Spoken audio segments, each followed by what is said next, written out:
"Ya Rasululloh, men qabrdan qo'rqyapman" degan ekanlar.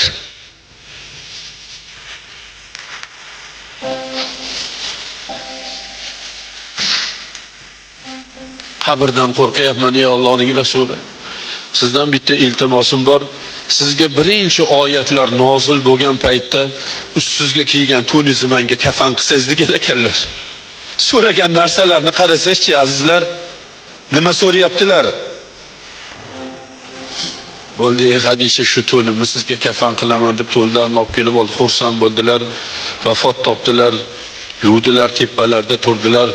Kafanlayotgan paytlarida o'sha to'nlarni kafan qilayotgan paytda Jabroil alayhissalatu vassalom kelib, "Ey Allohning Rasuli, sizga Alloh salom etdi va aytdiki, Xadijani kafani bizdan" deb aytdi. Xadija bor buyuni, bor butuni, bor kuchini bizni rizoyimizga sarfladi, dinimizga sarfladi. Shuning uchun Xadijani kafani bizdan deb jannatdan bir kafan berib yubordi. Mana shu kafan deb Rasulullohga jannatdan kafan olib keldilar.